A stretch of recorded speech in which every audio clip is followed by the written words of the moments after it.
Donald Trump's new comms boss Anthony Scaramucci in obscene tirade against Steve Bannon, Reince Priebus. I'm not Steve Bannon, I'm not trying to suck my own CK, he is said to have told Ryan Lizza, the New Yorker's Washington correspondent. Lizza said the conversation took place after he tweeted that Mr. Scaramucci was having dinner with Mr. Trump, talk show host Sean Hannity and former Fox executive Bill Shine. Steve Bannon looks tired and disheveled as he enters a car. Photo: Mr. Scaramucci has accused chief strategist Steve Bannon of trying to build his brand off Mr. Trump. Reuters, Carlos Barria. He said the Donald Trump loyalist and new communications director called him, furious at the details of the dinner had leaked. "Who leaked that to you?" he asked, according to the reporter who refused to answer. "What I'm going to do is, I will eliminate everyone in the comms team and we'll start over," Mr. Scaramucci responded. The reporter writes that the leaking of the dinner was evidence to Scaramucci that rivals in the White House, to oppose his appointment, were still plotting against him, particularly White House Chief of Staff Reince Priebus. Reince is a FG paranoid schizophrenic, a paranoiac, Mr. Scaramucci told Lizza. He suspected Mr. Priebus had leaked a publicly available financial document to get at him, telling the reporter he had contacted the FBI and Justice Department. Scaramucci v. Priebus.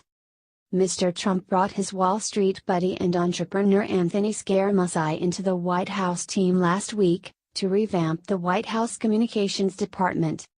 The appointment was opposed by Mr. Priebus and then Press Secretary Sean Spicer, who quit in protest. That day, Mr. Scaramucci took to the podium himself and described his relationship with Mr. Priebus as being like two brothers who sometimes fight. Less than a week later, the relationship has deteriorated. Mr. Scaramucci took to CNN to clarify the nature of that brotherhood.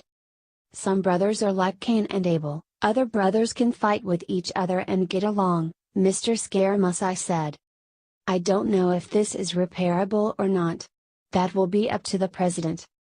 People know my history between me and Reince, I can speak for my own actions, he's going to need to speak for his own action. But journalists know who the leakers are. So if Reince wants to explain that he's not a leaker, let him do that."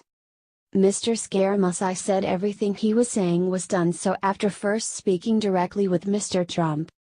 "There are people inside the administration that think it is their job to save America from this president, the fish stinks from the head down," Mr. Scaramucci said. "But I can tell you two fish that don't stink, okay, and that's me and the president.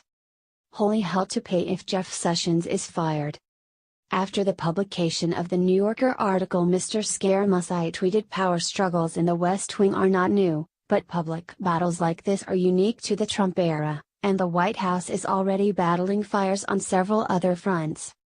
Republican senators are on a knife edge trying to push the so-called skinny healthcare repeal bill through as soon as tonight. A group of senators, including John McCain and Lindsey Graham, today took the extraordinary step of demanding a guarantee that the House will not immediately pass the bill if the Senate votes it through. They want a joint Senate-House committee formed to turn it into something workable. "If I don't get those assurances, I am a no," Lindsey Graham said. "The skinny bill as policy is a disaster. The skinny bill as a replacement for Obamacare is a fraud." The Pentagon and some Republicans are also pushing back on Donald Trump's sudden announcement that transgender people will no longer be allowed to serve in the military. Then, there is the week-long feud Mr. Trump has been having with his own Attorney General Jeff Sessions. Senior Republicans have delivered blunt warnings to Mr. Trump not to fire him, especially if it is intended to clear the way for a new Attorney General, one who would fire the special counsel Robert Mueller, whose investigation has been closing in on Mr. Trump's tax returns and business dealings. "If Jeff Sessions is fired, there will be holy hell to pay," Senator Lindsey Graham said. "Any effort to go after Mueller could be the beginning of the end of the Trump presidency. I serve at the pleasure of the president. I've understood that from the day I took the job," Jeff Sessions said while traveling in El Salvador. The Trump campaign's relationship with Russian operatives is back in the limelight again. Here's Ben Knight's take on where we're at with the various investigations. So why With all that going on, would Mr. Trump's recruit, the man in charge of controlling the White House message, air its dirty laundry in the national press? White House Press Secretary Sarah Sanders said the current White House had a lot of different perspectives, because the president hires the very best people. They're not always going to agree, there are going to be a lot of different ideas. The president likes that type of competition and encourages it, she said.